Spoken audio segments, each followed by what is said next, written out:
everybody, it's Sierra, the Artsy Badger, and today we're going to be doing the YouTube Artist Collective prompt, which for this month is vintage. Here's a look at some of the sketches I did for this prompt. Let's get to it. So I decided to be super professional and do it on a separate sheet of paper instead of just doing it in my sketchbook. Yeah guys, I'm like a real art YouTuber now. I know that I've done other stuff on pieces of paper, not just in my sketchbook, like my endangered species and my potted puppies, but for some reason this one felt so much more official, probably because it was like a bigger piece of paper and it was actually like a full fleshed out scene and concept.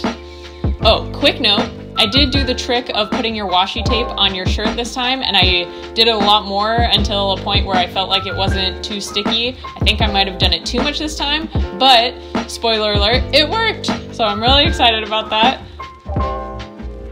Okay, so now a little bit about the YouTube Artist Collective. Now, I am not a member, and I don't know if it's like super bad that I'm doing something with their prompt even though I'm not a member.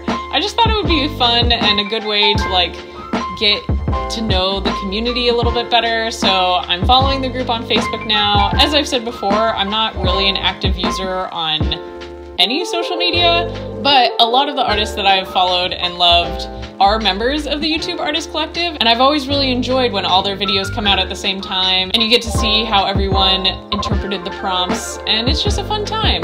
So I thought I would throw my interpretation in there. A little plug-in for the YouTube Artist Collective in case you guys don't know about it. It's pretty much a community of YouTube artists that get together every other month, so every 2 months, to collaborate on a fan-picked theme. So you guys get to vote on Facebook for the theme for the every other month drawing.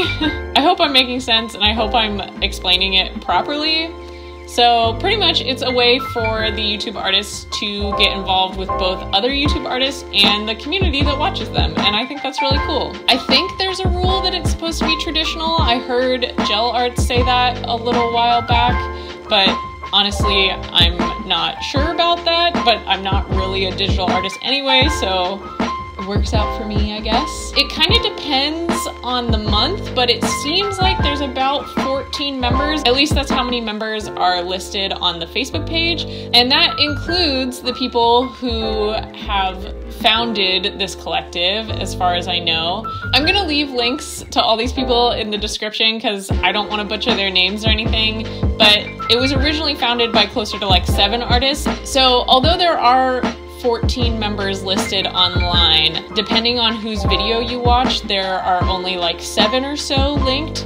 So I think I'm gonna link all 14 of the people listed as members on the Facebook page. And I'm sorry if some of them are not posting anything this month, but I just want to make sure that I don't miss anyone. So if you want to go and check out anyone else's interpretations, please check out the description down below, and there should be links to everyone's profiles there. So now that I've talked a little bit about what the YouTube Artist Collective is, let's talk about my drawing. So the prompt was vintage, and I knew right away that I wanted to go with something sort of sciencey, because I feel like when I think of vintage, I think of those like black and white or sepia photos where there's like little pipettes and like lots of crazy little beakers and things strewn about a desk, and also like scientific drawings of skulls and anatomy and things, which I did briefly consider just doing one of those and trying to make it look really antique-y, but then I thought I do enough skull drawings that I should, you know, stretch my art muscles a little bit and try to make more of like a scene, because I always really like when other people put lots of tiny details into their drawings. So that's what I went for. So I drew this cute little sciencey family. The little boy is on roller skates because for some reason that's also something that I think of as being pretty vintage. I don't know, that's just something in my head that's vintage, I guess. And then he's got like a little colander with the little like wires and stuff on his head, just kind of like pretending to be a scientist. And his dog is chasing him around while his mom and dad are in the background, you know, actually performing sciencey thingies. And I wanted to make sure that the mom was in on it. She's more like studying the skulls while the dad's doing the chemistry. But I don't know, I really enjoyed making this piece. It was so much fun. I just really love that style. I think that old-fashioned style is really appealing. And yeah, I don't know. I had a great time. So when it came to coloring this piece, I used my Windsor & Newton like travel pan watercolors.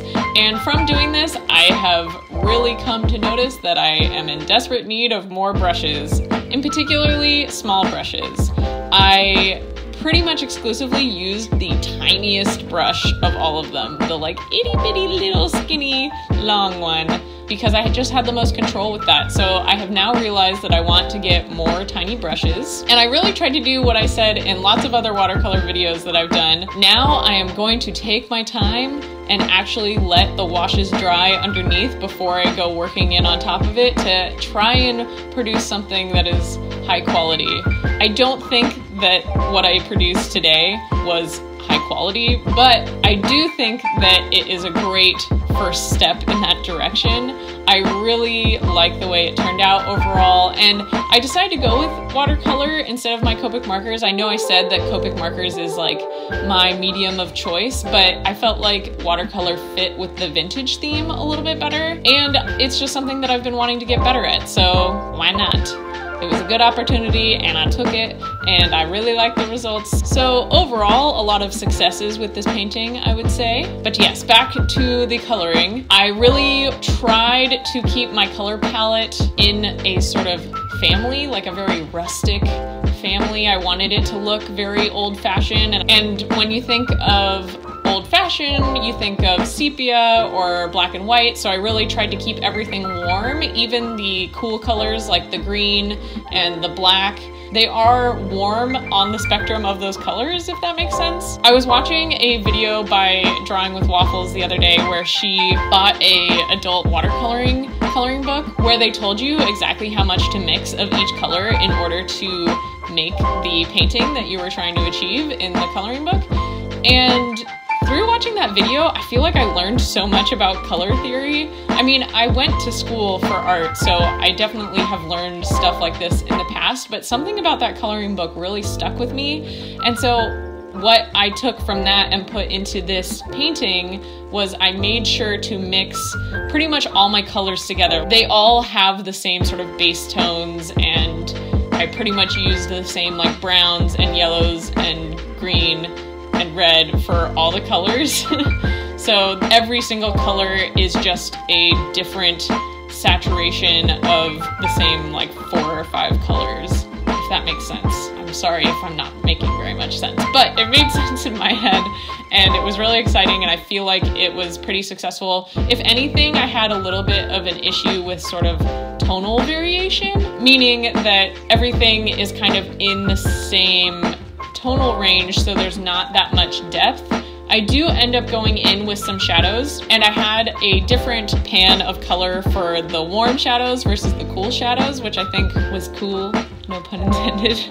And I think it definitely helps, and it helps bring things out, but really the table overall should have been a lot darker so that the kid and the dog stand out a lot more off of it.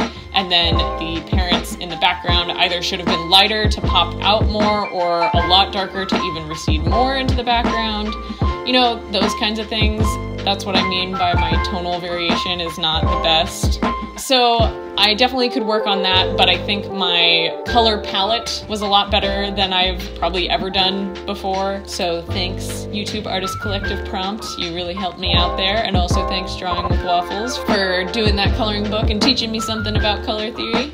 A quick apology for any sort of weirdness in the lighting and filming of this video and quality of this video. I ended up having to use artificial lighting. I really like to try and use natural light exclusively, which I still did these during the day, so I was using as much natural light as I could muster, but unfortunately it has been raining all day for like the past 5 days, and it's been super dark, and there was just not enough light, so I had to use an artificial light. And I think it made the footage a little bit more grainy, and there's a little bit more like focusing and unfocusing happening because there's more shadows and stuff like that.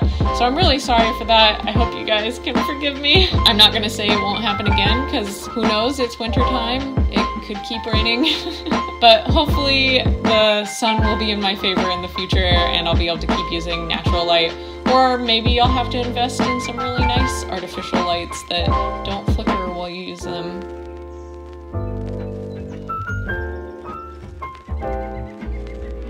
Look at it peeling so nicely. Oh, it's so good. So yeah, that's my finished piece. I think it turned out really cute and I really enjoyed this prompt and it really made me create something that I never would have created on my own. I hope you guys like it too. Thank you so much for watching and I'll see you next week.